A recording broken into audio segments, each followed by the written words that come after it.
Okay. Look at something right now. Think of some major goal you want, or maybe it's one you're already working on. This is my favorite part. A lot of setbacks, a lot of defeats. All right. You've experienced a lot of disappointment. Maybe you've already given up. Maybe you just need a little fire, a little encouragement to get back in the game again. All right. Here's what I want you to look at. It's possible. All right, so check it out. This is going to be a little bit of an emotional part for me. All right. This is my house, 5566 North Largo Cipressi. I purchased this house back in May of 2005 for $230,000. Okay. At that time, the market was really good. And if you're an agent, you know exactly what I'm talking about. Back in those days, everything you had sold, you know. But I had a lot of personal problems. And I ended up short selling my home for $189,000. So that's how I know a lot about this short sale process, is because I've suffered the humiliation. I've had to submit, you know, and try to do those things. And I know exactly what it feels like. And this fellow bought my home for $189,000 on July the 6th, 2012. Now here's the thing. At the time I was going through my short sale with horrible credit, mind you, I went ahead and made an offer on there, and you saw how it got approved. Okay? Now there was an error in the way that they recorded it, because the reality is this actually closed on that day for $125,000. What I did was I flipped the property for $115,000 to $125,000 to that fellow right there on July the 11th, 2012, exactly 5 days after I short saled my own home. I had horrible credit. I had no money into it other than the $500, and yet there it is. Now, how did that happen? Well, pretty interestingly, I used an online proof of funds from coastalfunding.com, I believe is what it was at the time. And when I went to them to get my transactional funding, okay, they were giving me a little bit of a problem. So what I did is I went to my hard money lender and I explained to them, did they do transactional funding? He said, well, I don't even know what it is. What is that? I explained how it works. I said, well, listen, if you give me $115,000, then I'll give you $118,000 exactly 30 seconds from then.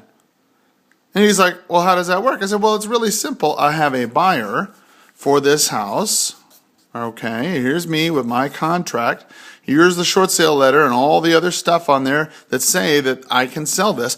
I'm going to sell my interest to this guy over here. He's going to pop in $2,500 non-refundable earnest money, okay? And he's going to come in with $125 in cash. And then what I'm going to do is I'm going to take his $125. I'm going to take your $115 that you put into this, all right? And then what I'm going to do is I'll pay for the house. I'll sell the house to him, take that $115, pay you $118, and you have no exposure, no risk. Your money never gets exposed until his money's already there. And he's like, really? And I said, yeah. And he says, well, hell's bells, yeah, I'll do that. So he goes ahead and provides the funding. So now, how do I sell this property in 10 days? Ay vey. I've got a lot of stuff to do. So here's how you do it. As I rip my house apart, because this is the most exciting part of all. So I take the duplex, or fourplex actually, I figure out the cap rate, which we said earlier was 19%, right? Whoops, cap rate, okay. And I create a bandit sign that says fourplex, 19% cap, 2616003, you know, and I put them on the side of the road at the four corners around the house. Okay? I got that sign at the four corners around the house, and people call up and they're like, hey, what's going on? And I tell them, okay, well, here's the story. It's 75% occupied, right? And currently it's popping out a 19% cap rate. And you know that around the university, 8 to 10 is awesome. In the slum, 12% is even better. This place is a sweet spot at 19% in a nice area of town, right by the air base. Holy cow! They can't wait. So I get a guy who says, yeah, I'll take it. And he goes ahead and he writes me up a contract on Sean Terry's contract, $2,500 non-refundable earnest money, purchase price to be $125,000. Yay, team. I sold that on day 2 of my inspection period. Okay? Here's the thing. I was a dummy, and I accepted a personal check. Okay? Day 8 comes along, okay, and his check bounced.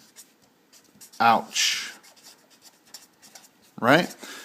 So I got to cancel the escrow with that guy and start all over again. Holy cow. I got 2 days left. You know, I got 10 days on an inspection period. I got 2 days left. What am I going to do? Holy cow, right? Here's how you get time when you run out.